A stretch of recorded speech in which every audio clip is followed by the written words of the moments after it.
Assalamualaikum warahmatullahi wabarakatuh. Kami dari kelompok 9 ingin mempresentasikan hasil makalah kami yang berjudul tentang teknik analisis data. Dengan saya sendiri yaitu Juriati, dan di sebelah kanan saya Widya Risma, dan sebelah kiri saya Yona Tirariana. Dan pengertian teknik analisis data yang akan dijelaskan oleh Widya Risma. Dalam pengertian kuantitatif, teknik analisis data yang digunakan sudah jelas, yaitu diarahkan untuk menjawab rumusan masalah atau menguji hipotesis yang ada di dalam rumusan masalah. Dalam penelitian kuantitatif, analisis merupakan kegiatan setelah ada dari responden atau sumber data lain yang sudah terkumpul. Misalnya, akan menguji hipotesis hubungan antara dua variabel. Bila data ordinal, maka statistik yang digunakan adalah korelasi Spearman-Lenk. Sedangkan bila data interval atau ratio, digunakan korelasi persoalan produk nomor. Dalam analisis data kuantitatif, Bogdan menyatakan bahwa analisis adalah data yang proses mencarinya menyusun secara sistematis dan dapat diperoleh dari hasil wawancara dan catatan lapangan. Analisis kuantitatif adalah bersifat induktif, yang analisis berdasarkan data yang diperoleh selanjutnya dikembangkan menjadi hipotesis, dan selanjutnya dicari data secara berulang-ulang sehingga dikumpulkan apakah hipotesis tersebut dapat diterima atau ditolak. Ketika hipotesis tersebut diterima, maka akan menjadi teori. Baik, selanjutnya akan dijelaskan oleh Juriati. Di sini saya akan menjelaskan tentang teknik analisis data. Dalam penelitian kuantitatif, biasanya analisis data itu merupakan kegiatan setelah data dari seluruh responden itu terkumpul. Teknik analisis itu dalam penelitian biasanya digunakan dalam penelitian kuantitatif menggunakan dua statistik. Yang pertama yaitu statistik deskriptif. Di sini adalah statistik yang digunakan untuk menganalisis data dengan cara mendeskripsikan atau menggambarkan data yang telah terkumpul sebagaimana adanya. Penelitian yang dilakukan pada populasi atau tanpa diambil sampelnya. Sedangkan fungsi statistik deskriptif itu yaitu mengklasifikasikan suatu data variabel berdasarkan kelompoknya masing-masing dari sebelum teratur dan mudah. Selain itu, fungsi deskripsi juga berfungsi menyajikan informasi sedemikian rupa sehingga data yang dihasilkan dari peneliti itu dapat dimanfaatkan oleh orang yang membutuhkannya. Dan yang itu fungsinya itu ada 3. Yang pertama yaitu analisis potret data. Di sini adalah potret datanya adalah perhitungan frekuensi suatu nilai dalam suatu variabel. Dan yang kedua itu adalah analisis kecenderungan sentral data, yaitu terbagi menjadi 3. Yang pertama mean, median, dan modus.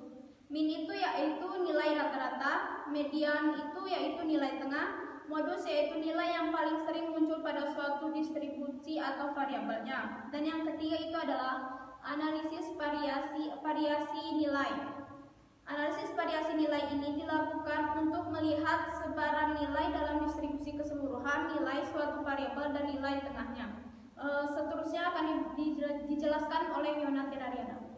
Baik, yang selanjutnya adalah statistik inferensial, di mana sering disebut juga dengan statistik induktif atau statistik probabilitas.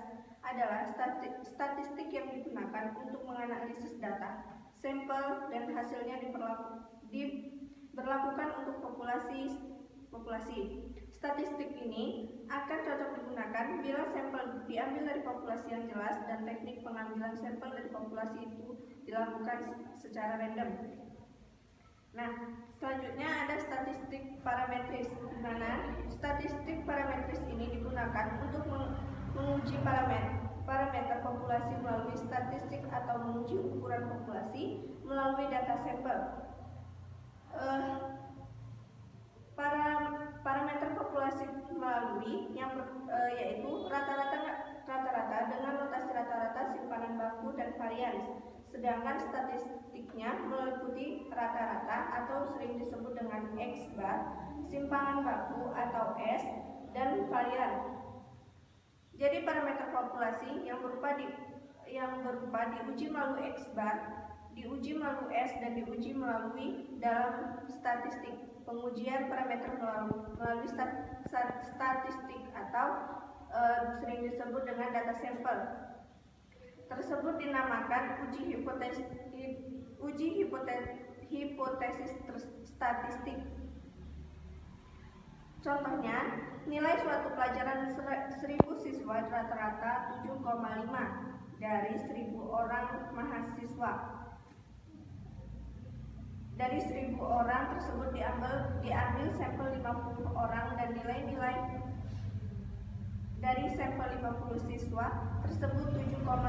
Hal ini berarti tidak ada perbedaan antara parameter atau data populasi dan statistik atau data sampel, hanya dalam kenyataannya nilai parameter yang diketahui. Yang selanjutnya ada statistik non-parametris.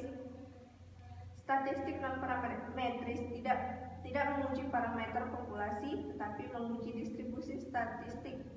Non-parametris tidak menuntut terpenuhinya banyak asumsi. Misalnya, data yang akan harus berdistribusi normal. Oleh karena itu, statistik non-parametris sering disebut juga dengan statistik bebas atribusi.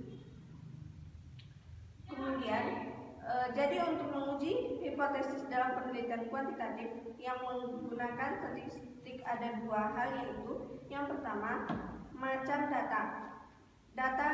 Macam data ini ada tiga. Yang pertama, data nominal, ordinal, kemudian interval atau rasio. Yang selanjutnya bentuk hipotesis. Bentuk hipotesis ini ada tiga. Yang pertama, hipotesis deskriptif, kemudian komparatif dan asosiatif. Mungkin kesimpulan dari analisis data ini adalah analisis data ini merupakan suatu langkah kegiatan yang sangat penting dan tidak bisa diabaikan.